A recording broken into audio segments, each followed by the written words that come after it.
Hey, what's up, everybody? This is Level Up Luke. Just want to give you a quick disclaimer, as always, with these Twitter Spaces. These are fresh, instant reactions, so don't take anything too seriously. Everybody's been hanging out, and some people have been imbibing, and we're all just getting together to decompress and chill. So, after a little bit of rest and reflection, oftentimes people's opinions change. This is just for fun, so don't take it seriously. We talk USMNT, we talk obviously Charlotte FC, we talk Philadelphia Union, we talk NWSL. It's really anything to do with soccer, but I do hope you enjoy. Have a fantastic 4th of July if you're listening to this today, and a great holiday weekend. So if you're lucky and you have tomorrow off as a hangover day, live it up, do something nice for somebody, and we will catch you guys again. We're going to be on the road at Cincinnati next, and then on the road in Columbus. So lots of angst about those games, but we got some time, and hopefully we will have some more surprises for you soon in the QCS Pod feed. Follow us on Twitter at QCS Pod, on Insta at QCS Pod _, TikTok and YouTube at QCS Pod for exclusive video content on those platforms. Yeah, if you want to join in on the next Twitter Spaces, I'm at LVLUP _Luke, Level Up Luke. I usually host these after the games are over and or after the press conferences are over, so we can get some actual real journalists on sometimes to kind of give us some more context. Shout out to some of our guests on this episode: Soccer Sheet, Bridget with Queen's Pitch, and Jose from the Philadelphia Union beat. It's a great time, so enjoy.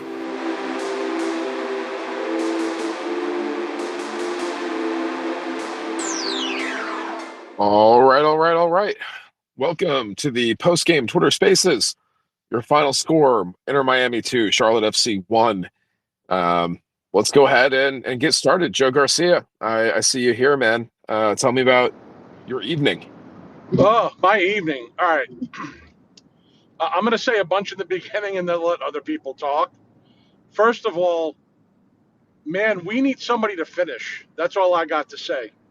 I know Pat got the goal. It was a really nice goal, but we had so many chances tonight. It was ridiculous, and we should have finished. This game could have been 4-2, 5-2 easily, and it wasn't. That's number one. We should have scored a ton of goals tonight and didn't because we have no finishing. I'm excited about Pat. Let me just say, because people take that the wrong way. I love Pat. I just met Pat the other day. He's a great dude. I think he's going to be a phenomenal striker one day. A little more technical ability. But right now, we need more than that. For all the people that are excited about Carroll's possible comeback, I like Carroll too. I have nothing against Carroll. I'm not a hater of Carroll, but Carroll's not the guy either. Because let me tell you something. Defenses and goalkeepers don't pucker up when Carroll's got the ball at his feet. We need somebody with like Lucho Acosta level, or like a Benteke or something like that, like where your ass cheeks clench when they have the ball at their feet. We don't have anybody like that right now. Not even Liel Abada, and I like Abada too. Last thing I'm going to say is this. Jesus Christ, I mean, can we get a ref that doesn't suck for once? I mean, that guy was horrendous. What else does MLS have to do to get good officiating in this league? I don't understand. I'll leave it at that because I'm too fired up. I have too many things in my head, and I'll just let somebody else speak. All right, let's kick it over to Len. Hey guys, how you doing? How's everybody doing tonight? Besides frustrated. Yeah. I think frustrated is kind of the order of business tonight. Even Dean was saying, just to kind of echo what Joe was saying, after the game, Dean said if we could finish, we'd be in the top 3 in the league. Yeah. That is a recurring issue with the team. And I don't know. It's hard to really tell if it is just the fact that we, like Joe said, I mean, it's kind of hard to think about replacing him in the lineup right now because the guy he has scored, 6 goals now? Is Pat up to 6 after tonight's goal? Or 5? I can't remember. But He's at 6. 6. He's got 6 goals. He creates a ton of chances, and he is a beast to play against. I still think it's the glue, right? That can combine the three guys up front, Vargas, Abada, and Pat with the rest of the team that comes out of the back. And those three midfielders that we play just don't do it. Bronico, Westwood, and Diani, not one of them are a forward player. And you need one of them to be a fourth attacker. When he brought in Tavash, that was great. The one mistake I think Dean made tonight was when he brought on Tavash, he kept in both Abada and Vargas, who were clearly gassed. And that when he put in Tavash to go for the win, he created he created a problem because those other two guys couldn't come back and run back anymore. They were just out of gas. So in my mind, when he put in Tavash, he needed to replace one of those two with him. I was kind of surprised he didn't. And I thought that hurt us. Now, that's just my opinion. I'm not a head coach, but I thought those two guys were gassed and they were leaving gaps behind. If we were pushing up front and going for the win, when we lost the ball, the fact that neither of our two wingers could run back and help out defensively meant that there was going to be a shitload of space behind us. And that just seemed very obvious to me. So I don't know why he didn't replace those two players, one of those two players anyway. Kind of waited to the end to do it with Tiger Smalls and Diagre. I thought one of those guys should have come on at the same time Tavash did. But be that as it may, like Joe said, we had a load of chances and we didn't complete. Even with a midfield who's not attack oriented, we still had a load of chances and we should have converted more of those shots. Yeah, and the refereeing, what can you say? Oh my God. Even the goal that took 4 minutes to figure out if it was a goal or not. That was so clear, not a foul. I don't even know why that ref took so long to figure that out. So, but that's something you can't do anything about, right? You can only control what you can control.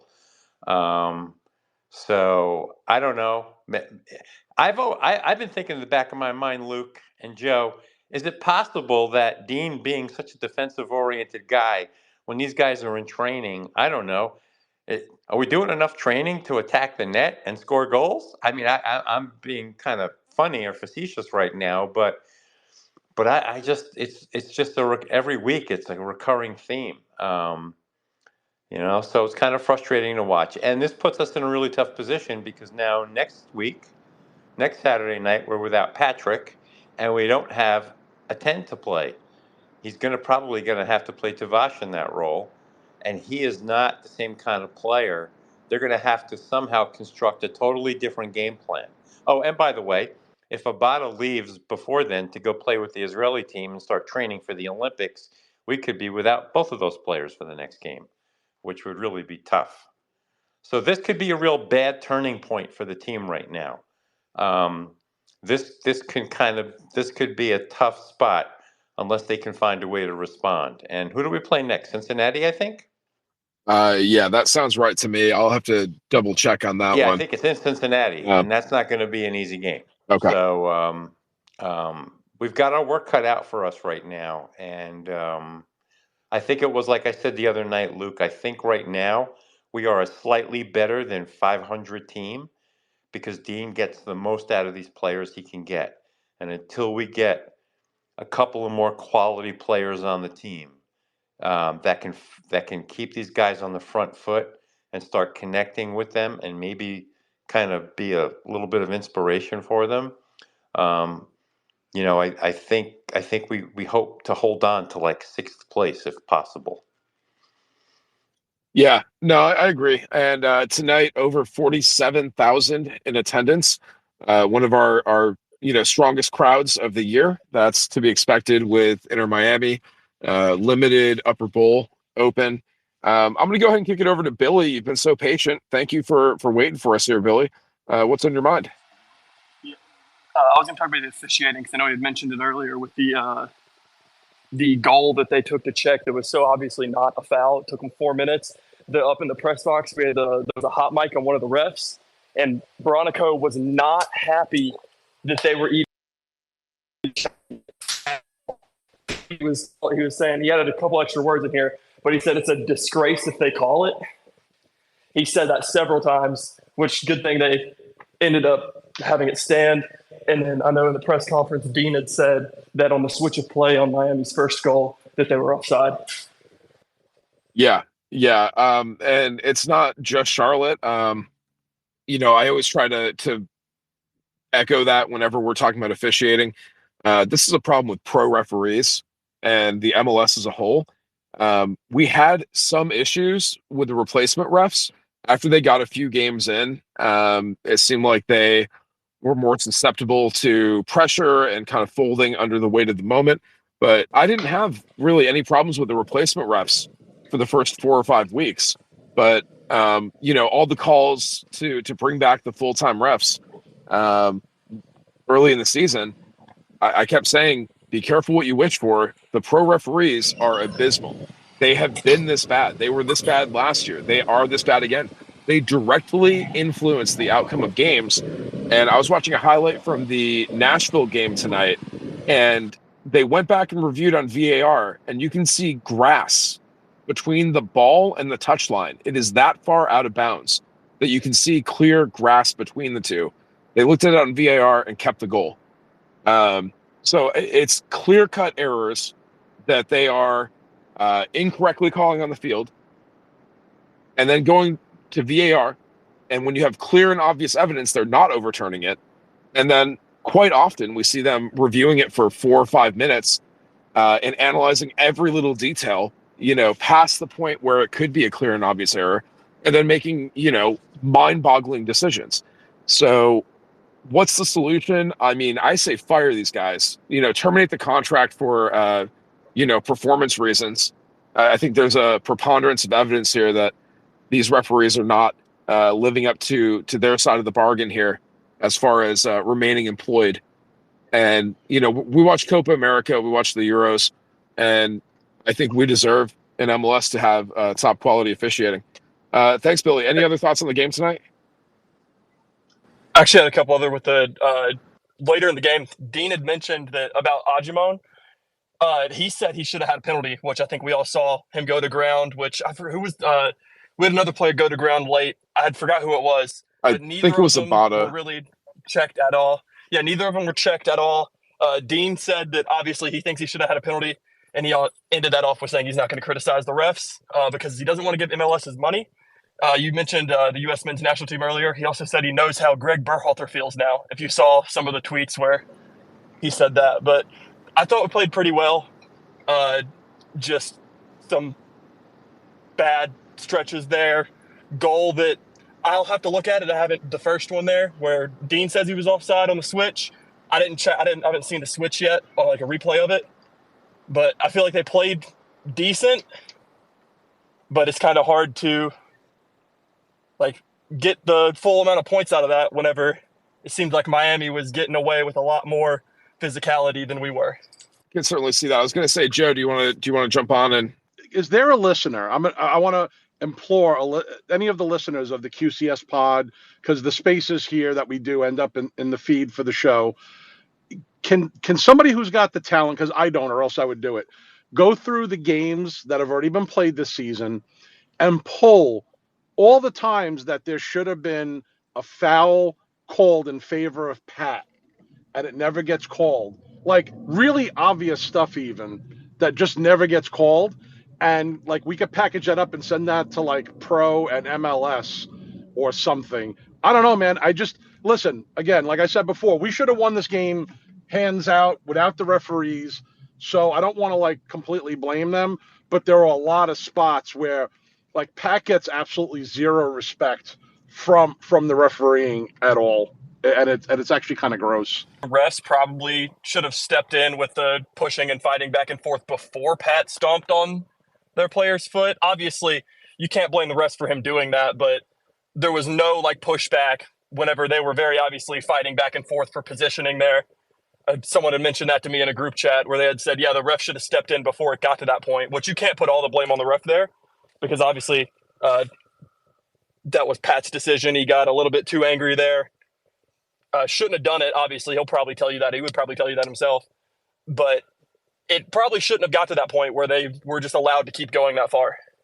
Yeah. Lack of control is one of the issues that we keep seeing with these pro referees. We talk about it on the podcast.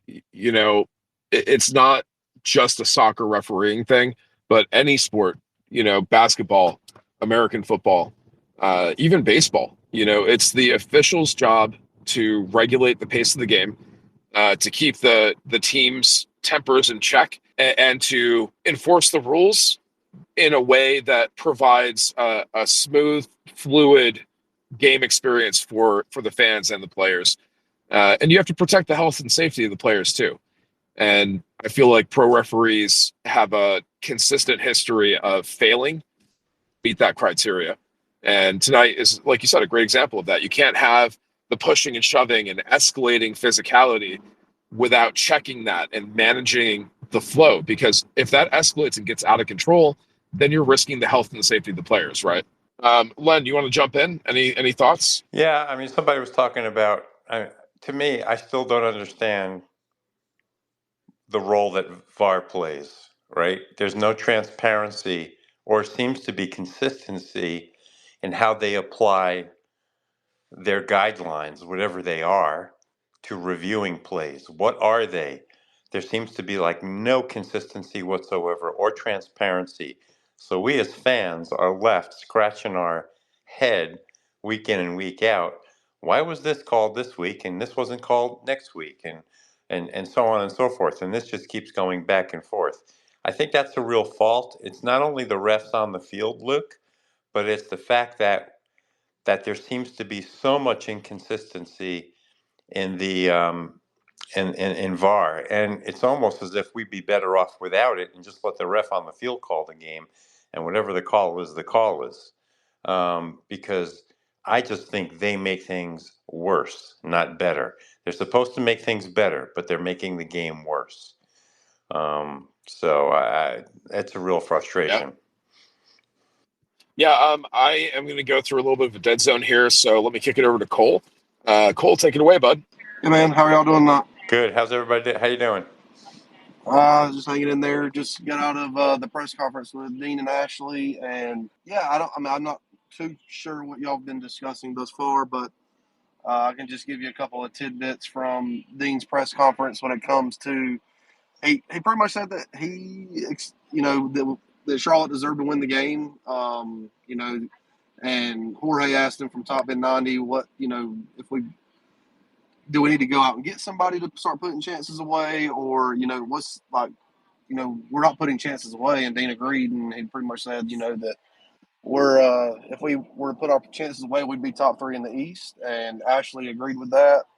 Um, on the red card for Patrick, Dean pretty much said that he hadn't had a chance to look at it to see if it's worth appealing or not. After talking to Ashley, Ashley was right there and was visibly frustrated with Pat and kind of pushed him off. And Ashley said that it was a clear red card. He, intentionally stamped or stomped on the guy's foot, and he pretty much just said that he would expect him to learn from that. He's a young guy, and but and as far as him getting fouled as much as he does and not getting the calls, Ashley pretty much just said he needs to take that as a compliment, because that means other teams are game planning against him and focusing solely on him because of he's making a name for himself in the MLS. And but yeah, I mean, as far as the refereeing goes, I mean, again, we can talk about it. I mean, but it's week in and week out bad. And what's funny is in the press box in the first half, we were joking that the reffing wasn't actually that bad.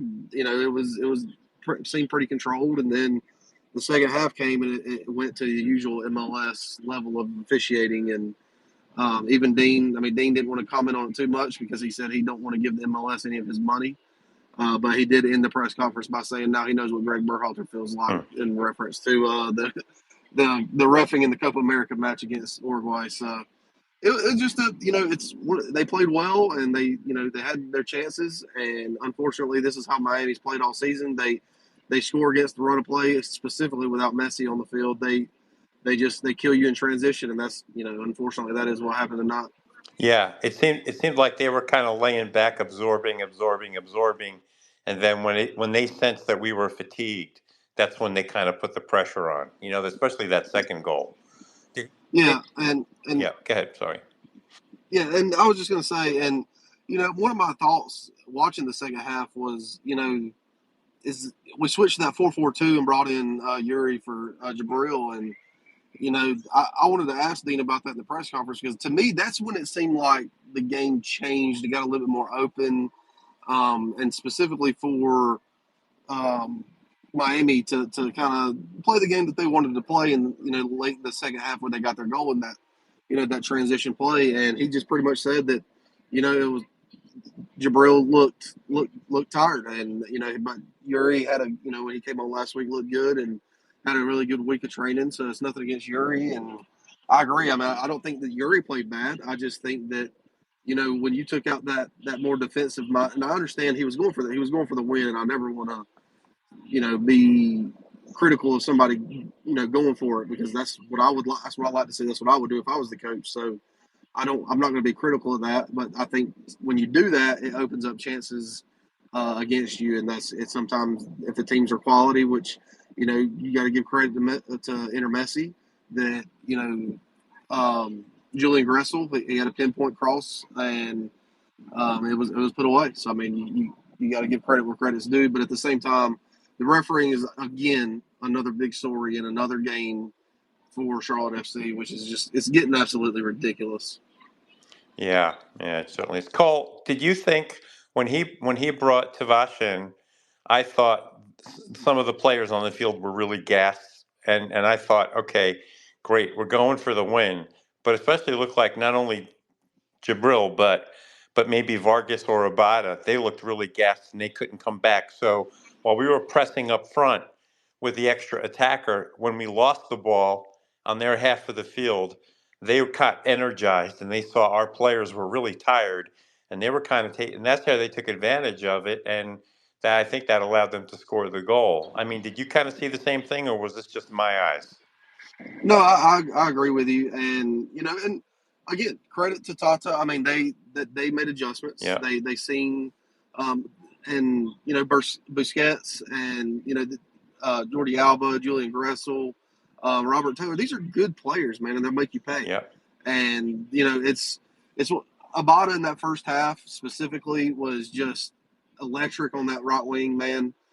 Kerwin had a lot of good looks, and it was hot, dude. I mean, and I agree with you. I think in that late in that second half, obviously Dean took them out and brought in Tiger and Breck, but it was about. I think that was like in the 86. It was after Miami scored, so yeah. like 87th or 88th minute, and by that time, I mean, yeah, you had 6 minutes of extra time. So I mean, you could try to do a little something, but I think at that point, if Miami hadn't scored, I really don't think Abada or Kerwin would have probably come out. We'd have probably just stuck with what we got and seen out the point. Right, right.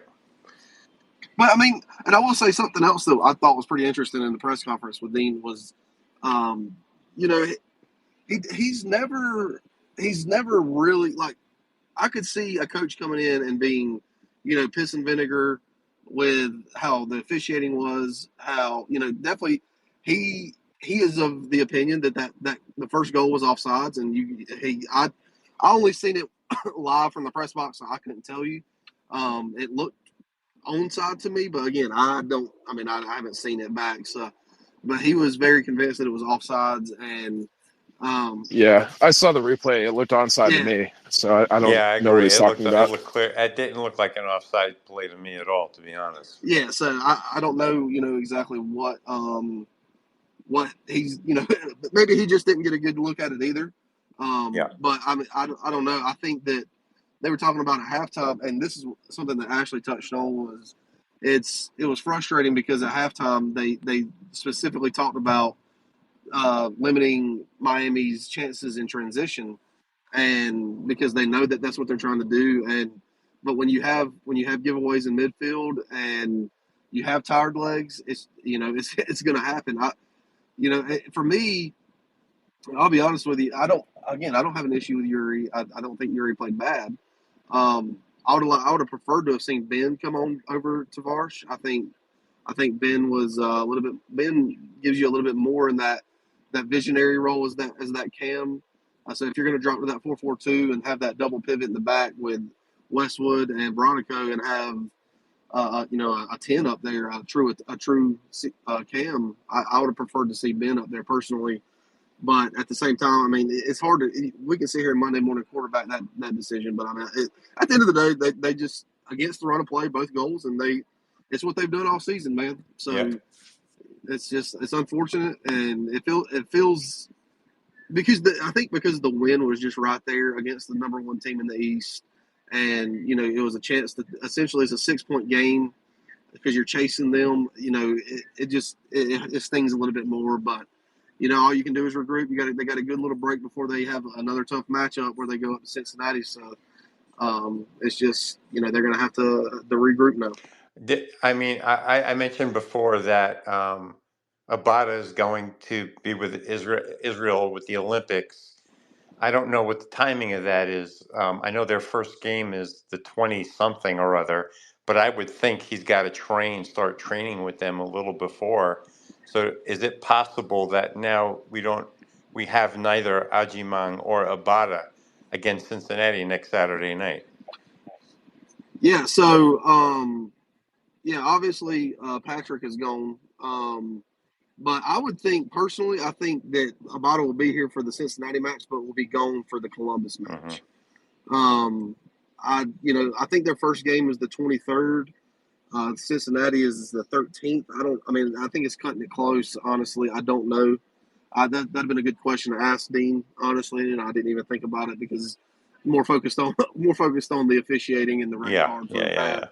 Because and it was asked tonight in the press conference what the plan was for since Patrick is out, and that's when Dean pretty much said, hey, look, I'm going to look at it and see if it needs to be appealed, but he can appeal it, but it's not going to get overturned. Yeah. So I don't know what they're going to do at the 9, but and he said they're always looking for players, and Jorge from Top End 90, he pretty much said tonight that that, and not to Dean, but just talking. Said that that there is something coming down the pike, and obviously we're getting Carroll back, but there's somebody else coming down the pike. He wouldn't really elaborate, but that's just a little teaser, I guess. Yeah, I'll jump in. I've been telling you guys early July, after the U.S. is done with Copa, is when we can expect the Tim Ream announcement. So I was thinking they might drop it Thursday or Friday this past week, but just stay tuned for Tim Ream. That should be in the bag by now. So I'm fully expecting that will be soon, but that doesn't help us with our striker situation. Carroll, coming back in a few games. I have a few comments here that I just want to give some shout outs here. Mike Ferris, he was on a little bit ago. He says, dude, WTF. On the way home with my parents and kids in the car, can't say what I really want to say. Laughing emoji. So, yeah, shout out, Mike. I think a lot of us feel frustrated, and appreciate you guys hopping on the space here so we can kind of decompress. And have another Charlotte FC fan here, B. Ross, saying VAR is totally useless. The game needs an enforcer ref to step in and immediately overturn these bad calls. VAR should be doing that, right? If there's a totally erroneous call, the VAR assistant ref should be stepping in, but we don't see that happen very often. It's so crazy, dude, because it was mentioned in the Copa America match with the U.S. that the one of the calls, I can't remember which one it was, one of the many, that it seemed very MLS-ish because MLS always sides on giving a penalty or giving a goal because they want goals. And I disagree wholeheartedly with that because that, specifically against Charlotte. I mean, I watch as much MLS as I can, but I mean, with the games always being around the same time, it's but I know with Charlotte, man, with the VAR is non-existent. It seems like, and B. Ross also commented and said, week in and week out, the officiating is just horrendous, and not just our games. And I agree with him. This guy TL at THLHOO. I'm going to get y'all's opinions on this, but I posted during the game when Patrick got fouled in the box, that it was not, and they didn't even go to VAR. To me, it looked like a foul. He said that we're homers, or that I guess he's talking about the Queen City Soccer Show, is we're homers because we said that was a foul, and I was like, I just whatever. And he said it's comical at this point, and I was like, well, just laugh and keep going about your business then. And he just commented and said, got home and watched the replay 10 times. It's not a foul, not even close. Is that the case, or is he just being a troll? That's a tough one because it was borderline. Um, I had to give my tickets away tonight because I couldn't make it. And on TV, watching the replay, I thought, it if it would be called against us, we would have really been pissed. I thought it was kind of 50-50. It could have gone either way, to be honest with you. And I think everybody's got to take a look at that for themselves and come to their own conclusion. Um, Yeah, I I think they should have Yeah. at least Well, I reviewed mean, it. yeah, I think that's a tough one to ask VAR to overturn the yeah. decision on the field. Um, so I saw the replay also, and I think if we're saying that's a red card, the dude should be thrown out of the game. Then yeah, that's a homer take. But if you're saying that's a foul in the box, I think there's certainly evidence that supports that. But the referee needs to make that decision on the field. You can't use VAR as a crutch if it's not a clear and obvious error. So we need better officiating on the field and also better VAR standards. I think Yeah. it's both in And to that Cole's point, situation. Luke, I think all of us are suffering from after watching Pat get manhandled and mangled all year long. It's kind of the reason why we get a little bit jumpy with this, right? Because there have been so many obvious ones that we're kind of on edge every time it happens. So there's, that's to be understood, even on 50-50 calls, because we have witnessed so much mugging going on in the box against him or anywhere on the field, and a lot of it never gets called. So that certainly impacts the way we look at the game. Definitely. We have CLTFC fan German NC. What's up, man? What'd you think? So sorry for getting in late. Just got back from the game myself. But apparently I got in just about the topic I wanted to talk about. To kind of build off of what Len was saying, I feel like Pat should have gotten a penalty tonight. There, from where I could see in the second half, there was like one point where a Miami player or a couple of Miami players pulled him down in the box, and ref was like, "Play on." Uh, uh, the officiating is getting ridiculous.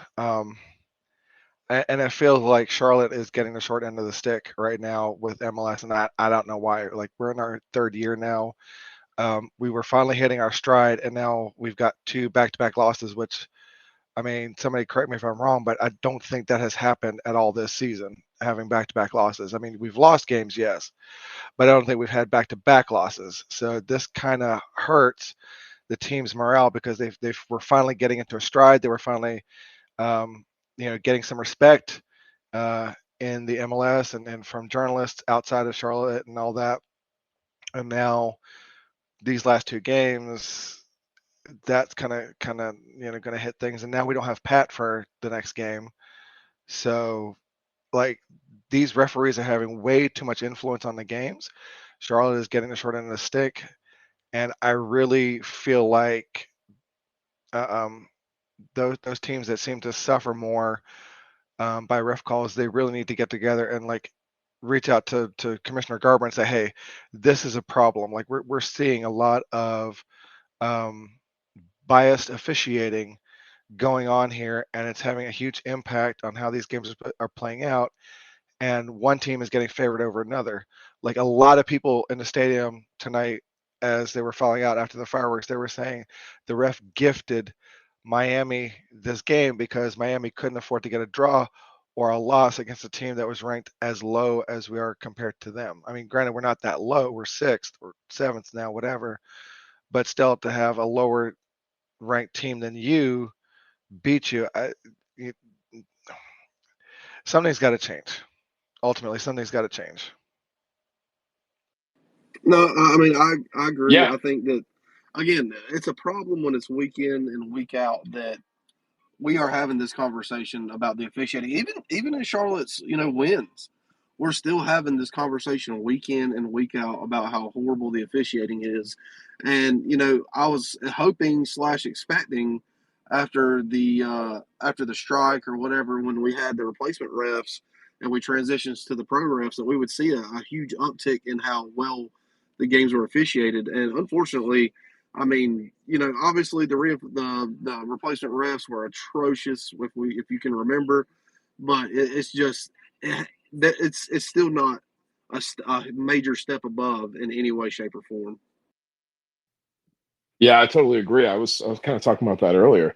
Well, hey, I appreciate you guys jumping in. Shout out to Alicia here. She's down at Disney and sent me a message saying that it's a 4th of July family reunion, hanging out at Disney kind of day. So we appreciate you hopping on with us here. Looking ahead, Cole, we have Cincinnati up next weekend. Len was talking about that. It's an away game, another top of the table, very challenging team. What do we need to do? And I guess open question: what do we need to do with our roster if we are missing some pieces? Should we just lock it down and try to park the bus and get out of there with a I, 0-0 I think draw? you'll definitely see a more defensive lineup with the likes of either Urs. It's funny. I was talking to my wife during the game, and if Johnny and Urso or Bronico or whoever is starting in that anchored in that CDM role, whether or not Dean is playing defensive or he's playing attacking. And I think it's probably going to be a lot more defensive. And I'm intrigued to see who he puts up top, or if he just kind of has like a false nine with if Abada's still here with Abada and Kerwin. I'm intrigued. I don't know. I don't know if he put Yuri up there or we've seen Tiger Smalls up there a couple of times in substitution duty. So, I don't know what the answer is, man. But you got a tall task, and then it doesn't get easier after that. So, I mean, you really, really hope that we can at least come out of Cincy with a draw. That would be, massive for this team. Definitely coming off back-to-back losses. So we'll see. Like I said, I'm intrigued to see the striker, what he does at striker. What do y'all think about who he should put up there at the top? So before Patrick got that red card, I'd say maybe start off with Tavares next game at the striker. See how he does.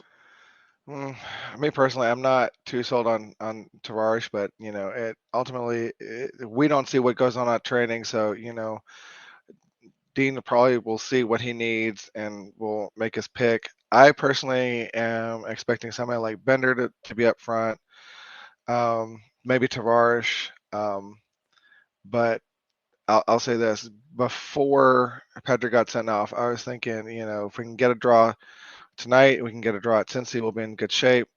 But with after what happened in Houston, missing Westwood, like it was obvious that he was a huge influence on the team because they played so disjointed in Houston, and now that we're missing Patrick, it's like I don't see where any goals are going to be coming from. So I agree with you. I think we're going to have to just sit tight and park the bus and hope to God that defensively we can keep Cincy out of the goal and walk away with a 0-0 draw, get a point back, and hopefully figure something out after Leagues Cup. Yeah, I mean, it is what it is. We got to keep fighting and getting points. This is going to be a tough part of the schedule. I feel like, personally, for me, even as the winter transfer window was open, I felt like I was still looking ahead to the summer window. This team needs reinforcements. We need signings and help. And the front office has done a good job of putting some pieces into position here. Players have been getting green cards and or whatever the visa mechanism is that allows them to not take up an international roster spot. We have some availability. We have some flexibility with the DP positions. We need the summer window to open, and we need a splashy offensive signing. I mean, we need a DP striker. And getting Carroll in, obviously, you guys know how I feel about him, but at this point, beggars can't be choosers, and we're here begging for offensive help. So, yeah, I'm starting to feel. I think Cole, you're winning me over on the hoping for the best with the Carroll move Well, here. you know, it's just one of those things, man. Where I mean, yes, I mean Carroll. He hurt himself with these fans when he was going out here talking about how much he wanted to go back to Europe. But like we talked about on our last podcast, I mean, to me, that's not. I don't think he was saying anything bad about Charlotte. It was more or less he wanted to be in the top five league. He feels like he's a talent to be in a European league. It's closer to home, and that's just it kind of is what it is. But at the same time, right now, we need, if nothing else, we need depth badly in the attack. Definitely with Leagues Cup coming up. We have, obviously we got this tough stretch, coming up as well with Austin and Columbus and Cincy. And, we could definitely use him right now. That's for sure. Because I don't see when Patrick's not on the field, uh, obviously we're going to get to see that for the first time this season without Enzo or Patrick. So it's going to be interesting to see this week if we can find the back of the net, if that comes through Abada, Kerwin, or a set piece, kind of like we did up in I think it was Chicago or Toronto. I can't remember now. Where Ashley gets the set piece goal and we see it out for a 1-0 win. Well, that's what we're going to need the next 2 weeks, man. But Columbus is playing insane ball right now. So and Cincinnati's same, man. So it's going to be a tough couple of weeks, and we need to right now we need to realize that as we're here coming off of back-to-back losses, we need to realize that next week we're going up to one of the best teams in MLS without a starting striker. And then we follow that up with another away game at another one of the best teams in MLS who was in the CONCACAF Champions Cup final. So, we need to have our expectations right and not be expecting too much out of these next two matches, in my opinion. Yeah. Liel Abada is going to be training with the Israel Olympic soccer team. That's a huge call up. It's great that we have another international player, and I'm not seeing any dates for when they're going to begin training, but I do see here it's the first time that they have qualified for the Olympics in soccer in 48 years. So, cheers to Abada. Hoping he has a good performance and stays healthy. And yeah, man, Olympic soccer is right around the corner. Leagues Cup is right around the corner. We have a lot of international exhibition games here in the Carolinas and around the country that we can look forward to. Soccer's still happening, man. U.S. is out of Copa. Oh, hey, I meant to ask. I've been out of pocket all day. Has Berhalter been He fired is yet? not. No, no. No, he's not. And What in the world is happening? so what I'm reading online, especially mostly on Twitter, is that it's going to come down to Matt Crocker from the Soccer Federation to make that decision. And it seems like he is so far up Berhalter's butt that Berhalter's practically chewing on his forehead. It's highly, highly, highly unlikely that Berhalter is going to get the boot unless Crocker himself gets the boot. But a lot of people are concerned about that because Carly Lloyd made a comment yesterday after that game talking about how, with the locker room being as quote unquote comfortable with Berhalter as they are, that's a problem because there's no discipline, there is no push for these boys to play at their best. So, despite the fact that we've got a lot of talented players currently on the squad, in fact, probably one of the most talented U.S. squads that we have ever had, because of the familiarity between Berhalter and the players, it's hurting the team. Because Carly said that when the U.S. women's team were kicking butt and taking names and winning titles left, right, center, it was largely because the girls didn't like the coach because the coach was tough on them. So whether that's true or not, I don't know, but it's looking highly unlikely that Berhalter is going to get the boot, even though he needs to. I'm telling you right now, man, if Berhalter is still the coach, then there should not be a single soul in any game that the U.S. plays in the net until the World Cup, even in the World Cup. I don't care, dude. And I mean, obviously, the American Outlaws have come out with their statement against it. Obviously, you got all, dude. I've only seen like maybe 2 or 3 people still kind of defending him, and even in their defense, they're like, yeah, I see where everybody's coming from. So I don't. If they don't get rid of him, then I don't even. I mean, I have no faith that we'll do anything in the World Cup, and I have no faith that dude. I don't really care. Like Weston McKinney stated it perfect, or stated what's wrong with this team perfectly. We love Greg, and Greg, we're comfortable with Greg. Well, that and just said that Carly Wood also said, well, if coaches, but we win championships. That's because you get pissed off at your coaches when they're pushing you to be better and pushing you to do better, and that's not what Berhalter's doing. He's these guys' friend. He's not their coach. Exactly. I also never want to see a coach in any sport ever signal the score of another game to his team. Yeah, that makes no sense either. Like, I've been watching soccer for about 30 plus years, and I have never, ever seen a coach literally mouth to his squad during a final group on the last group day what the score was at another team. First of all, because mostly that is generally getting communicated to the coaching staff anyway, just so that they know what the situation is in those games, especially if those games have an impact on how a team advances in a group, right? And then, of course, nowadays with the internet, fans are also watching, the second game to see how things are going. So you can usually hear cheers and whatnot, so, but generally you don't tell the players what's going on because that can impact their mentality with the game. The fact that he did that, I think, shot the team in the foot. Well, I mean, to me, the fact that he did that, it shows where his mentality was. That his mentality was, hey, and they had already talked about this previously. That, hey guys, if Panama, if Panama happens to get or is getting beat by Bolivia or is tied, this is what we're going to do.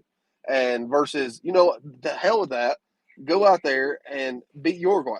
And it's just, again, to me, that it's nothing that he has done from the World Cup on has made him look good in any way, shape, or form to me. Because I think that it's so stupid. You take care of business yourself first because you can't control the other game. Take care of your business and then see after what the outcome was. You shouldn't be being like, oh, yeah, we'll just take we'll go up if we can get up 1 and then just park the bus on them because that's all we need because we know it's a draw over there right now. Take care of business. Win by as much as possible. Don't get complacent with it and be like, oh, but this is all we need.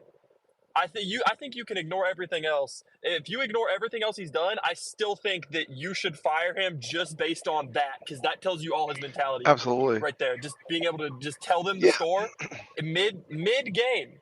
He needs to be out of there just based off of that. On top of all the other stuff, there's so many reasons. Mid set piece when they're getting the set piece that they got scored on. Yeah, that makes it worse too. Yeah, dude. And any other club football, national, international team, whatever, they're gone. That coach, there is not another coach in any serious soccer country where they would still have a job today. There is they wouldn't have made it out of the tunnel. If this was Uruguay, they'd be gone. If it was Colombia, he'd be gone. They would be gone before they got out of the damn tunnel. Yeah. I don't think I've ever seen that ever before. I've never seen a coach do that at like that high of a level. Yeah, I have some thoughts here, guys. I've heard from soccer players, like career soccer people, that say it's common practice to keep the team updated on other group scores, and that in itself wasn't surprising. Actually, I believe Eric Krakauer was one of those people, and I replied back to him specifically, like, it's not just that he communicated the score; it's the way he went about it and the mentality surrounding the team. And how that was an example of the loser mentality, the weakness of character that exemplifies the Greg Berhalter tenure, where you have players in media appearances saying that there's no pressure, there's no added pressure. Yeah, this is just a stepping stone to the World Cup. We're not really focused on Copa America. Look, what are you talking about? We need a coach who can set the tone and set the pace for this team that we're America. We're here to compete. We're here to play our asses off. We're here to win. We're not overlooking Copa. We're here to compete with the best in the world because this is our chance to show what we're all about, to get better. So Greg Berhalter doesn't have that mentality. Never Absolutely. has. And we had a chance to get Uruguay's coach. I read that he was actually he expressed interest for the U.S. job, but after he expressed interest, the U.S. Soccer Federation put a requirement that you had to be a fluent English speaker as criteria for head coach. So Tata Martino also doesn't qualify. We're Well, shooting ourselves in the Yeah, foot. I love Eric to death, man. But I have his whole take on this entire situation with Berhalter. I have disagreed almost wholeheartedly with him on. And again, what you said is perfect. The perfect response is it's not just the fact that he did that. And maybe coaches do, keep their teams informed and all that stuff. I think it's absolutely stupid to do that.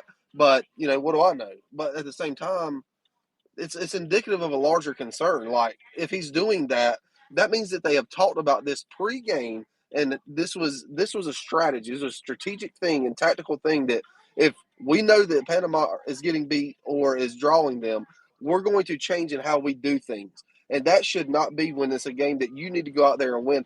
If not even to get to the next group, if you wanted to try to get to finish top of the group, go out there and win and like I think it was Billy that said, go out there and win by as many as you can. exactly. That'd be like, Germany going into their quarterfinal match in the Euros against Spain with the mentality of, okay, well, Spain right now is one of the top teams in the tournament, so we're going to do our best to just park the bus, hold them to a 0-0 draw, and go to a penalty shootout and beat them there. Nagelsmann is not going to make that mistake, right? And since he's taken over for the German team, he's done pretty well. I mean, their record has turned around compared to what it was with the previous head coach, who is Hansi Flick, who was the first coach ever fired by the German Soccer Federation, right? So, um, so the fact that Berhalter is going into Copa America with that mentality is stupid because for Mexico, US, and Canada, who are co-hosting the 26 World Cup, this is a chance to showcase the world, because everybody's watching Copa America along with the Euros, what you are capable of.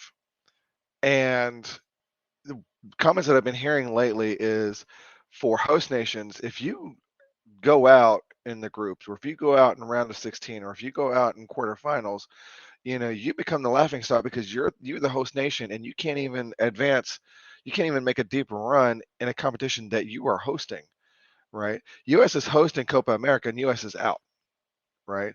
That's embarrassing. And you know one of the things that has kept soccer from really being embraced fully by Americans is the fact that the United States has never won a World Cup. 100 years they've been participating in it and they've never won it, not once, right? If we want soccer to take on the level of popularity that basketball has and baseball has and football has, the US soccer team has to win hardware for that to happen, right? Is it, because in Charlotte we have the same attitude with the Panthers, right?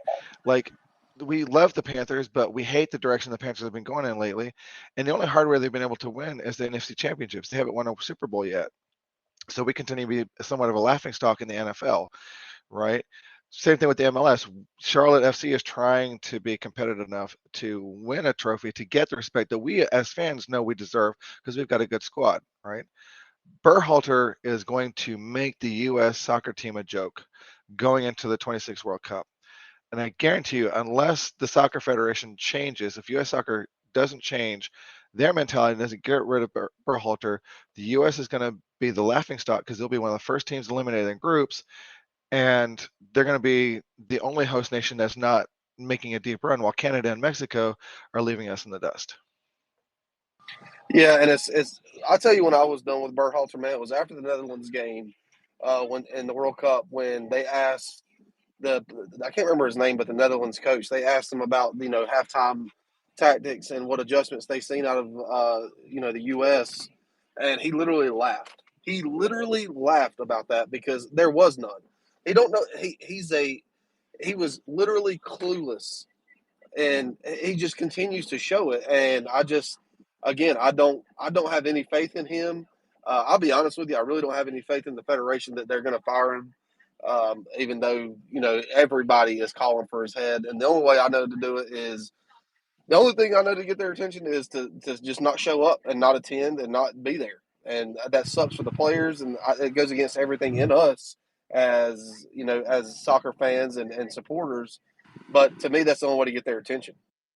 With what they're charging for tickets, we should have been doing that anyway, even if they were winning. Yeah, I was going to say they're charging astronomical rates for their tickets. Conembl sets the prices for Copa America, but even other USA games, the prices are astronomical, and most of the fans there are not US fans to begin with, right? Like you go to the Colombia game or the Brazil game, and USA fans are in the minority. So we're getting other teams, absolutely embarrassing us at home. And it's not just because we're a country full of immigrants. It's because the fans already know what to expect with Berhalter. We've already lost faith. We've already been down. And so I talked on the podcast. Obviously, if you guys listen, I ranted for quite a while. But, I said going into this last game against Uruguay, the entire day of the game, I was just down. I felt so bad, physically bad, because I worked my way through my emotions and realized I have no hope for this U.S. national team. I knew what the outcome of the game was going to be. And there was not a shred of confidence in my body that we could pull out a win. It was a foregone conclusion that we would lose because everything I heard in the media from this team was telling me they don't care. They just don't care as much as I do. And I'm a fan sitting at home watching the game at an American Outlaws bar. Like, if I care more about my team winning than they do, it's a problem. So my thought process here, I don't trust U.S. soccer to do the right thing, but I think this is an emergency for U.S. soccer as a whole and the men's national team specifically. It's an emergency. So we should do something a little bit extreme. I don't think we should just boycott the games and stop buying tickets. I think we should contact the sponsors directly and tell them that the performance is unacceptable and tell the sponsors that we will boycott them and their products if the U.S. soccer team does not make a change and U.S. soccer doesn't make a change. We need an overhaul. We need to press the reset button, and it starts at the top. It's not the head coaching position. Matt Crocker, I don't know a lot about him. He's only been in the position a year. I don't think he's really the culprit here. I think it's the culture of the U.S. Soccer Federation. So we need to tell the sponsors, the Coca-Colas, the Home Depots, the people who are actually paying their bills. We need to tell them that this is unacceptable. And they are in communication with U.S. Soccer. They do have a seat at the table where decisions are made. So that's extreme. But we're at a point now where the World Cup is 2 years away, and extreme times may call for extreme measures. Well, that's what I was going to That's say my too, thought. Luke. That's what I was going to say too, Luke. Is what CLT FC fan was saying was, as far as being a laughing stock and all this stuff, dude. This cycle, if we're wanting to get fans to come to more MLS games to get viewership up for MLS, not this is too important. The last time we had a World Cup was 1994. So what is that? It'll be by the time it'll be 30 years ago. So who knows when the next time we'll have one? And it's too important of a cycle to leave it in the hands of somebody who we've regressed. We were in the World Cup, got out of the knockout stages, and we were in a group with Panama and Bolivia and got grouped. Yes, I understand the Tim Weah red card. I get all that. It's irrelevant to me because before that, you played Colombia and got played off the pitch. You played against a bad Brazil team who also drew with Costa Rica. So I just don't have the faith that Berhalter is going to bring any excitement. There's no excitement to this team. There's no excitement around it. And to be able to draw eyes to the sport that we love, and the reason we're all on this spaces, and that we consume any type of content that we consume and go to games, is because we fell in love with this sport at some level. And for a lot of us, including myself, it's through the men's national team. And to have more fans join in that, it's too important of a cycle. And it's if they don't make a change, it tells me that they just don't give a shit, and that they care more about the women's national team than they do the men's national team. I saw Well, and someone on I in a almost think reply to it's some tweet earlier say that it's so confusing that soccer is the only sport that Americans, like in general, are okay with not being good at. Like, they want to win in everything else, but then they just don't care as much for the soccer, and that it doesn't make sense, because even with the federation, it's like they're fine with not being one of the best teams in the world. Is Well, what they're telling you by keeping Berhalter. It's weird because like we live in the South. We know what rules in the South, and that's college football. College football has ruled in the South, and it will rule in the South. It's the region that we live in. It is what it is.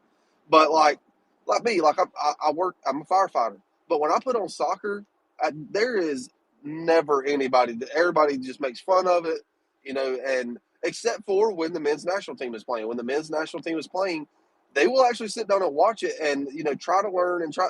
But then they see us get our ass whipped, and they're like, "Yeah, I'm not watching this." And I'm not saying that's the right mentality. I don't think it is, but at the same time, America, the casual or the fringe fan, they'll watch when you're winning, and when you're losing, it's not exciting. They're not going to watch. They're just not. Yeah, and one of the other sentiments that I came across on, I think it was Twitter or Facebook, someone posted a comment of, that soccer is a sport that, nobody cares about or doesn't matter compared to other American sports. And it was for something to that effect. And it was funny because, when you think about it, every single country in the world, which is, I think it's 270, 300, somewhere in that ballpark. Every single one of them play soccer, hands down. You can't go anywhere on earth and not see people playing soccer, whether it be recreationally, professionally, whatever. But when it comes to NFL, NBA, MLB, you have maybe a dozen countries or so playing those sports. So for Americans to have the mentality of, all other sports except soccer matter is where the problem lies. But again, the reason we have that mentality here in the States is because the U.S. men's national team, who's been playing soccer since, I think, 1900, basically almost the time that the soccer was invented, they haven't won any major titles at all. And as you said, Confederations Cup, man. We won the Confederations Cup, the Gold Cup, the CONCACAF Nations League. What are you talking about? We're big time. So big those are awesome titles to have. Yes, agree with you, but they're not the World Cup. And if there's one thing I've learned about Americans is that if it's not the number one competition that you're winning, it doesn't matter. And since we haven't won a single World Cup, it doesn't matter. If we could win a World Cup, if we could win a World Cup, then absolutely, all of a sudden you're going to start seeing these casual fans that Queen City was talking about starting to become more and more interested because of that winner's mentality, right? I don't even think you need to win it. I think you just need to make a good run in the World Cup to get people interested. Absolutely. Yeah. Like if and we've been there, man. Like we've made World Cup runs in the past, but this is supposed to be our golden generation, and they're not taking the game seriously. They're friends with their coach. They're having a good time. And I want to give a little asterisk here because we briefly mentioned it earlier. When they're talking about the women's national team and not getting along with the head coach, but still performing, we're actually seeing right now, like today and recently, Queen's Pitch is on here. So if y'all want to jump in, if you know about the situation, feel free. The San Diego Wave FC and the NWSL, allegations from a former Charlotte media professional who worked for San Diego about toxic and abusive workplace culture. that is a problem in soccer as a whole, and specifically in the NWSL. They had an entire special report that came out about physical, sexual, and mental abuse.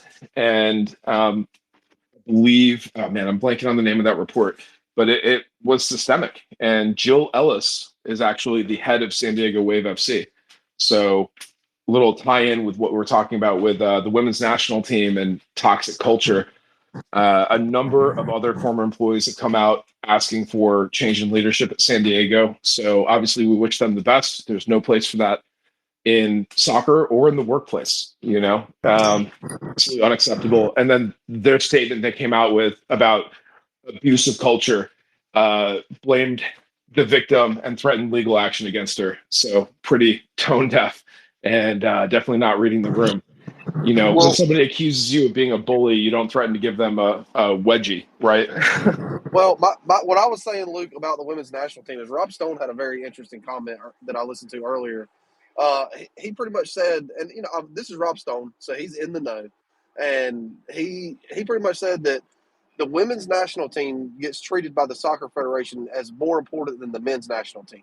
And I've never really thought about it that way, but if what we're saying is true as far as winning matters, it would make sense that they would hold that more on a pedestal, because the women's national team has been so much better and won multiple World Cups, won multiple gold medals in the Olympics, and but at the same time, look, man, what I just said, the women's national team is always one of the best in the world, and we still don't have the viewership, and we still don't have the identity of a soccer nation, and it just is what it is. It's because the men's national team draws significantly more eyes, and when those eyes are on them and they don't perform, and it comes down to the coach, and I'm not going to give a pass to the players, because the players are significantly responsible. I just think it's because of the system and the mentality of the coach that they've brought onto this team.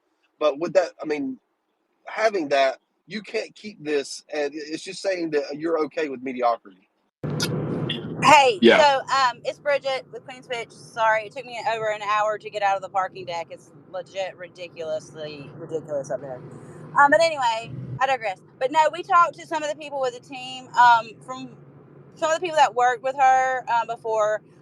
First of all, the team is behind her, supports her. Well, the people that we talked to that still work for Charlotte FC are behind her wholeheartedly.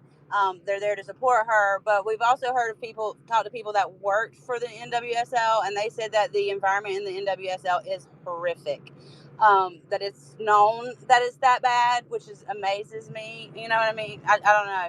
But they said that the culture is just that bad, that players have been talking bad about that specific person, that this is not something that she just brought on upon herself, but that she felt that this was the right thing to do. And from what we hear, the Charlotte FC people that work with her are supporting her wholeheartedly. Thank you. Thank you for that update. I appreciate you asking those questions and letting us know, because, I've heard the same things from, people within the organization, past and present, saying that, she's a good person. Like, they don't think that she would make up an allegation like this.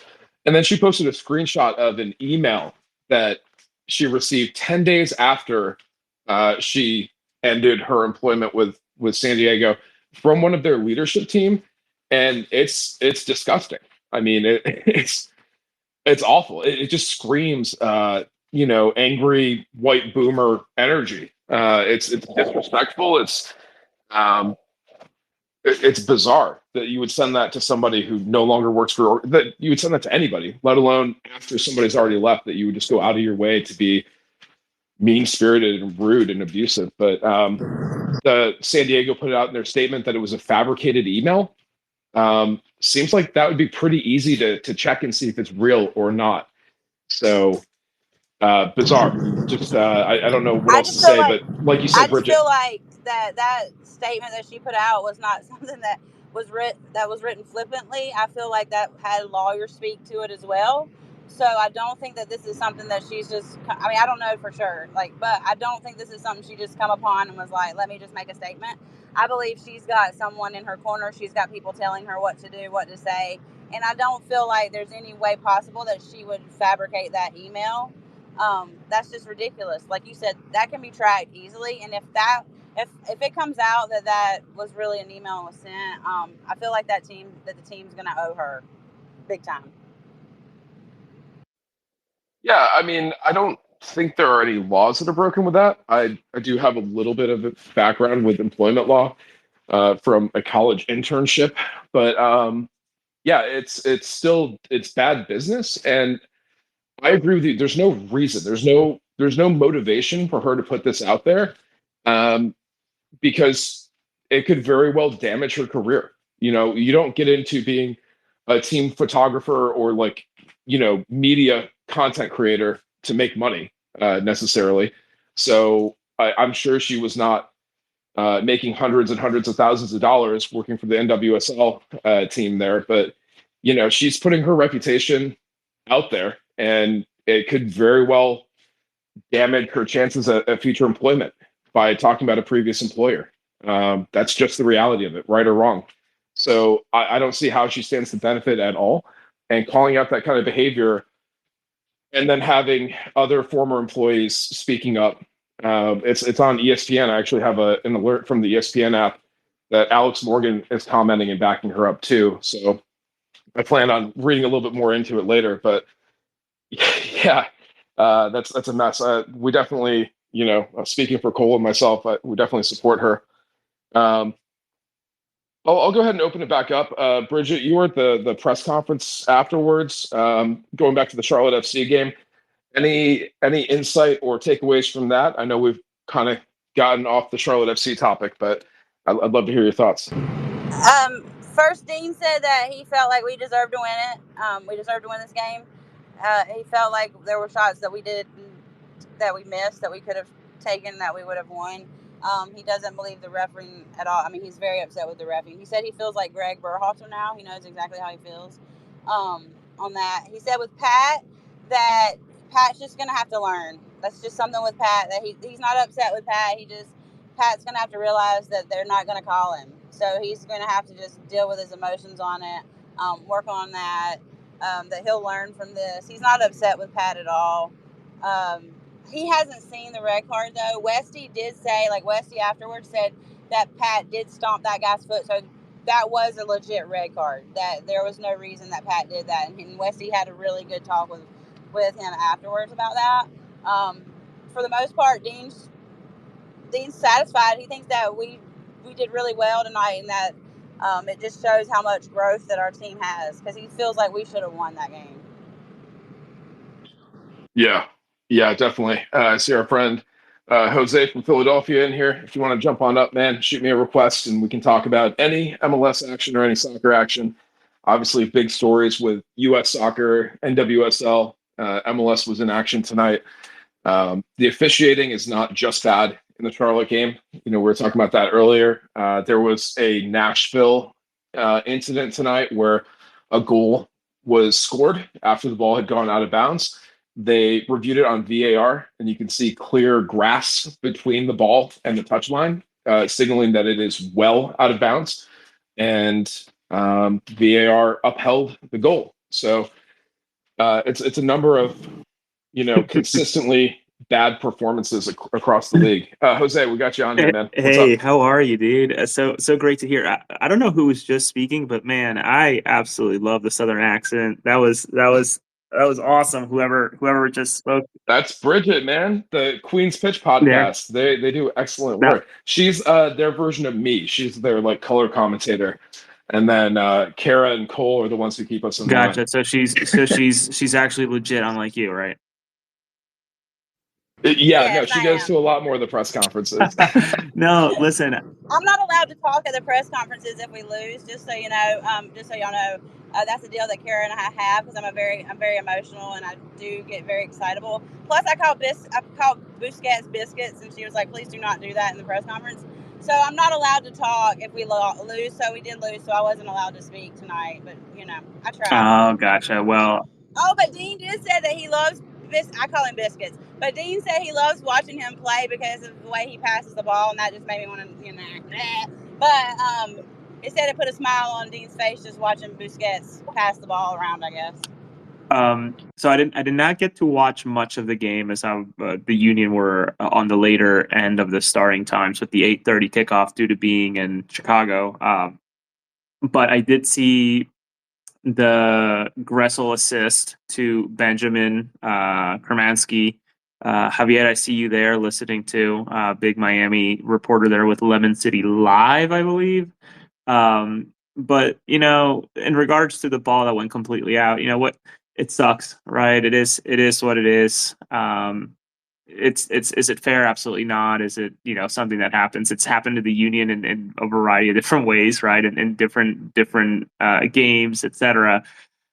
But I think what I don't want people to miss the forest for the trees is here is, and it's gonna hurt to hear, but like, man, how impressive is Miami in terms of what they're doing with the little guy away? And sure, Busquets and Alba still world class players despite their age, but without the little guy and soon probably to lose Gomez as well to the Olympics, that they've been able to accumulate points despite missing players, which is something that the Union have not been able to do. So kudos to them, and credit where it's due in terms of what they've been able to accomplish during this time period that was going to be tough. Suarez, another person that I'm completely forgetting about, being away with Uruguay for Copa America. So yeah, unfortunate, but man, it's just it's MLS ball, and that's just what happens. And I guess I just wanted to jump on to say, man, you guys were done hard by it, but ultimately, kudos to Miami for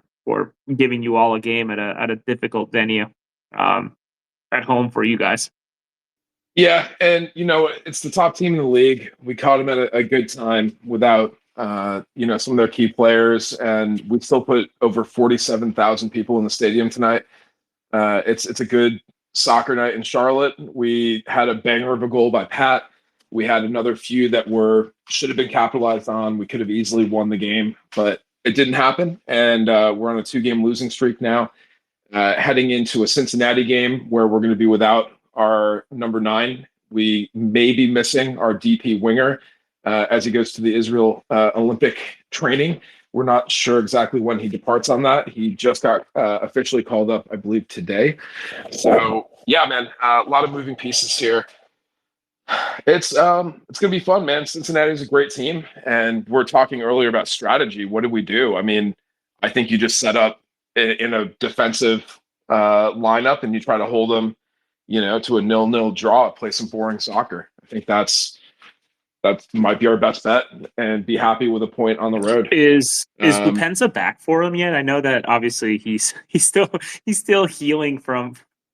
I laugh because it's such a weird story, but from getting his jaw broken at a bar fight, another peak MLS moment that I'll never forget when I saw the news about his videotape, and then B, getting his jaw broken a few months later. But I'm not sure if he's back yet, and if he is, man, he is going to be a very difficult person to contain. The Union were fortunate to not have to deal with him the first time around going to Cincinnati, but I'm gonna go ahead and guess in the later stages of the season he will be available when they come to Subaru Park.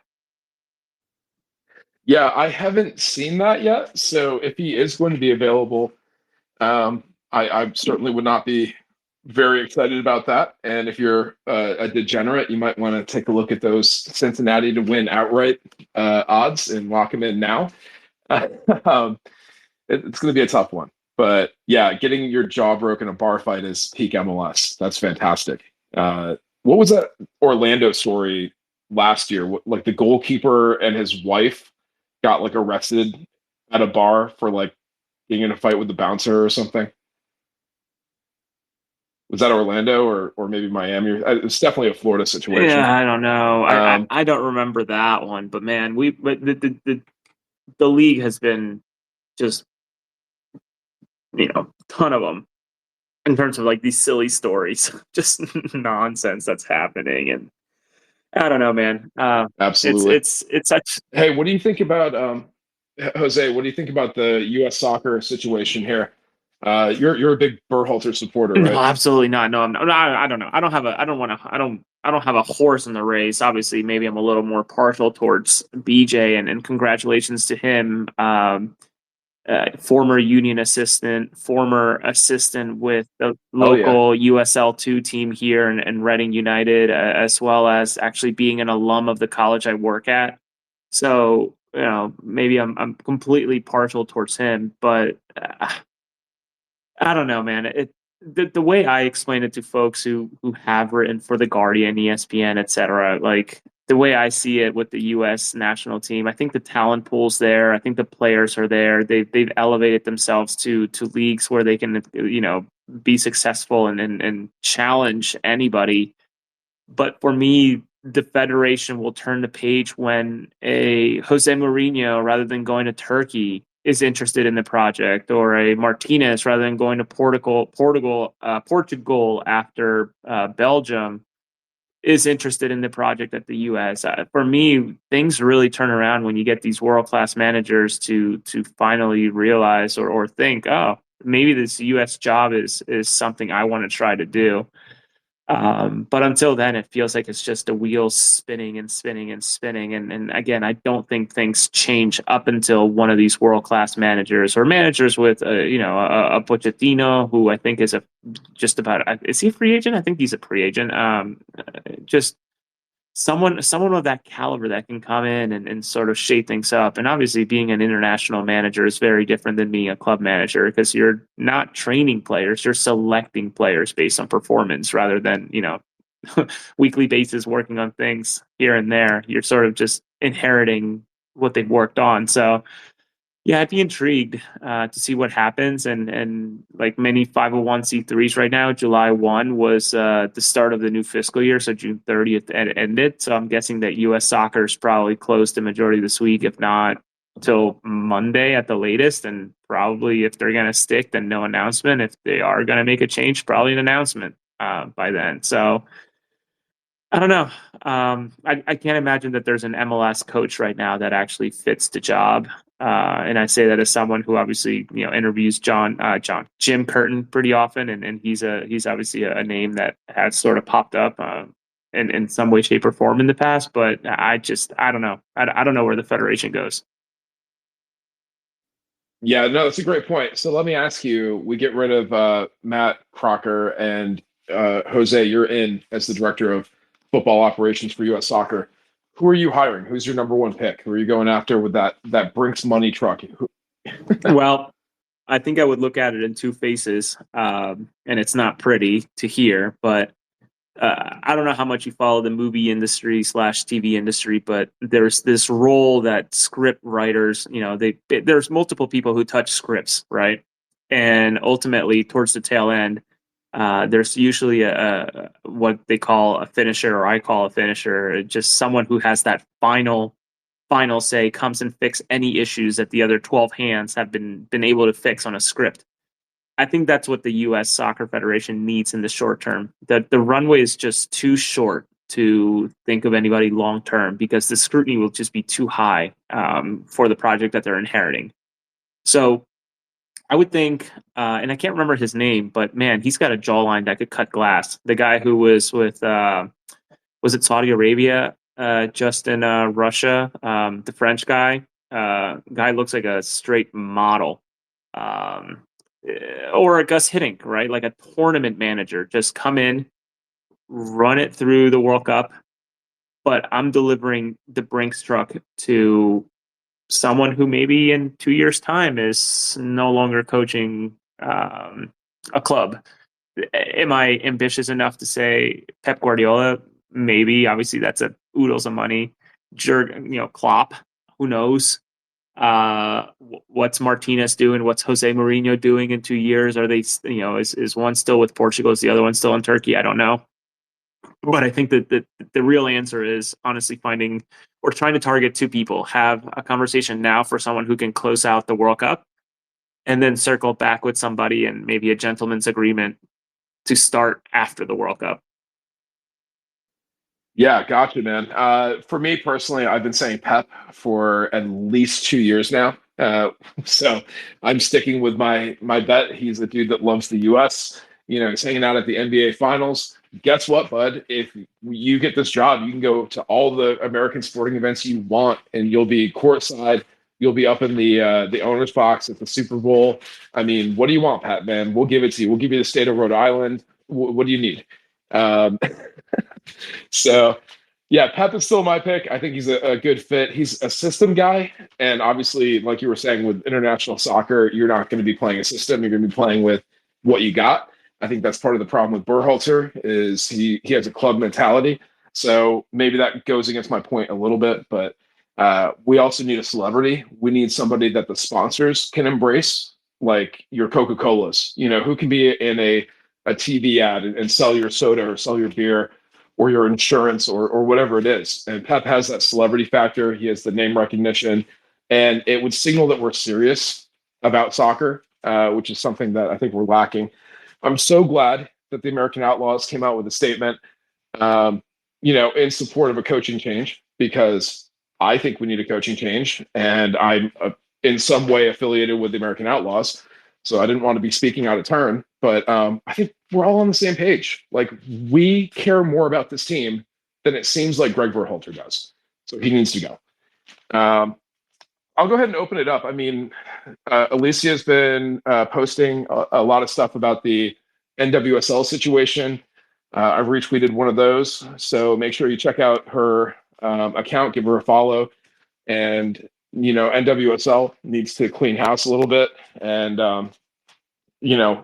Alex Morgan and Carly Lloyd are speaking to the media. They're putting out statements about it. Women's soccer is kind of at a turning point here in the U.S. We have the USL Super League starting up in August. And, I mean, it's a golden moment. And I think once you shine a light on sports, like the WNBA is having a moment now too, when you start shining a light, some of those, dirtier secrets sometimes come out. So we're all learning a little bit more about some of the environments and conditions that need to be corrected. It's really pretty bad. Len, let me just go ahead. We'll do some final thoughts. Oh, actually, hey, Philly Rovers, I see you're on here. Let me go ahead and invite you up here. What do you think about, probably not the Charlotte FC game, but what do you think about soccer tonight? Yeah, thanks, Luke. Jose, I was just wondering, guys, was there any word about Andre Blake or Damian Lowe playing tonight? I know they finished up on Sunday with Jamaica, but it's been 3 days. Was there any thoughts that they would be playing tonight? Did anybody hear anything? Sorry if this has already been addressed, but just was wondering. Yeah, thanks. I haven't heard anything. It looks like we might have lost Jose. So if he comes back, we'll check in with him. I'm not super familiar with it, but Andre Blake he was not playing with Jamaica, right? He stayed in Philly. Yeah, I thought he was still on. I don't know if he was still injured or if that was still ongoing or if he was just away on the Jamaica Copa, away trip for Copa. I think he stayed in Philly. Yeah, I think they were saying he was rehabbing. Still rehabbing. But no hope of Damian Lowe but tonight. I don't know about tonight. Yeah, I honestly, I don't keep up with it. But no, appreciate it, man. We have some more folks jumping up here to talk. So, I will go ahead and keep doing this as long as you guys want to talk about soccer. So we got Evan up here. What's up, Evan? What do you think about soccer tonight? We got another Philly fan in the house. There he is. I just want to let you guys know that Blake has been training in Philly on the side, just by himself doing drills, and Lowe has been given some time off. His daughter had surgery, so Curtin said that he would be back joining the group tomorrow morning. All right, there you go, Philly Rovers. We're getting you the inside scoop on the Union tonight. Love to see it. I see Soccer Sheet is here. If you want to jump up here and join in, Sam, we'd love to have you.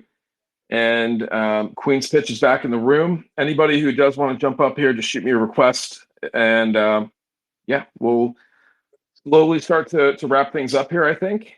Len, we had a lot of conversation tonight, and I know it's been a little bit since we checked in with you, man. How are you feeling about soccer tonight after all this? Well, I think it's just we're coming into a real tough part of the season, and I think what happens in the next 4 games will kind of tell us a lot about where this team is. And I think Dean, we're going to be testing Dean's chemistry skills, so to speak, from a soccer standpoint, because without Ajimang and maybe losing Abada for part of the Olympic Games, he's going to have to see what he can cook up to at least get us some results. So that's how I feel. Yeah, And I hear look, you. by the And way, I maybe am we'll gonna. have. I will not be Sure. around for the next 3 games. We are heading to Europe next Friday. Thanks, man. I appreciate it. We'll see you Okay. when you get back. Soccer sheet. We got Sam Spencer here. What's up, man? Man, it has been a long day. It took forever to get out of the parking lot tonight. It has been quite. That's what Bridget was saying. What's up with I that? think it's a combination of the Knights also having a game tonight and both matches having fireworks. And I think people stayed at the bank a lot longer than usual. And of course, tonight's just a big party night because nobody has work tomorrow. But Good point. Good point. Yeah. 47,000 people in attendance tonight at the Charlotte FC yeah, game. What was the atmosphere like? oh, I mean, it was a pretty nice, strong Charlotte FC crowd, despite the usual messy stands and Inter Miami fans getting out there. I mean, it really, it was interesting because Rebecca was on the pitch for the first half, and I was on the pitch for the second half, and Pat was getting beat up the entire time, sort of painful to watch. But I mean, that's the story of the season, and of course, he will sadly be missed in Cincinnati with our next 2 matches covering the Hell is Real Derby. Oh, do we have Cincinnati and then Columbus after that, both away? Both away, and then of course the next Columbus game is the All Star game right after that. So if we had any, if Charlotte had had anybody in the All Star game, we would have been spending a lot of time in Ohio this month. Yeah, I don't even know what that is, man. I've never heard of it before. It must not be a serious competition. Yeah, I've heard that from a couple people. Aside from that, the only color we can add tonight is that we'll be putting up a couple of interviews with Inter Miami players. Dean Smith told the press tonight that he indeed filled out his absentee ballot and has success and cast his vote in tomorrow's election in Great Britain. When we asked the same question to the captain, Ashley was a little more cagey. So I cannot say for certain whether or not Ashley voted in tomorrow's election, but Dean Smith certainly has. All right. Yeah, it's going to be a rough one for the Tories. I completely forgot that was coming up. Any final thoughts? Honestly, I'm hoping that Charlie FC adjusts well without Pat next week. Hoping for a deep run with Leafs Cup. And Luke, I know how you feel about it, but I'm really stoked that Carroll is going to be coming back. I'm hoping it'll do some good for Charlotte. Because like you were saying earlier, we definitely need some depth. So I'm hoping that with this rough run that we've got coming, that we'll be able to pull something positive out of it. Yeah, I mean, hey, like I said, man, beggars can't be choosers. Cole is winning me over to be cautiously optimistic, hope for the best. We just need anybody with a pulse that can play in the attacking third at this moment. So I'll take Carroll if that's if that's my only option here. I mean, Cambridge. I'd like to see Cambridge come back at some point. Yeah, I'm kind of worrying for him because the last time we had a player that was out for almost an entire season, came back the second season, played 2 games, and then was shipped out to wherever. So all I can say is if Cambridge is planning on playing for Charlotte FC, he's got to get healthy, and he's got to get healthy fast. Couldn't get back to unmute myself here. Sam, any final thoughts to leave us with here, or things that you're looking forward to? Let's see. Never bet against the referees.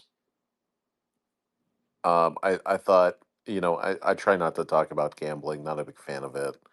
But it has become part of the culture. And when I saw um, Miami at plus 235 before the match tonight, I was like, that is a steal. Knowing MLS refs, I did not put any money on it, but yeah, don't bet against the referees. It's I I don't want to say that the fix is in, because this isn't wrestling and it isn't certain eras in NASCAR, but man, it definitely seems like MLS is doing everything they can to get this Miami team into the MLS Cup with home field advantage. So, Wait, what do you mean, Sam? The team that accounts for half of the 4 million subscribers to Apple Plus is getting preferential treatment? That's shocking. I can't believe that. I Why would Don Garber do this to us?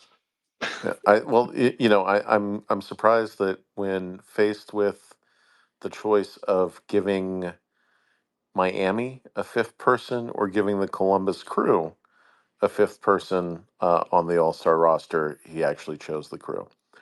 Um, but of course, Which is wild.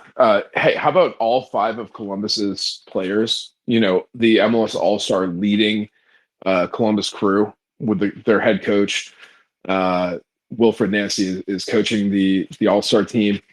They had 5 selections, the most in MLS, and none of them were voted by fans. They were all designated by the head coach or the commissioner. That's pretty crazy. Well, that just tells you what the fans see um, from Columbus versus all the other teams.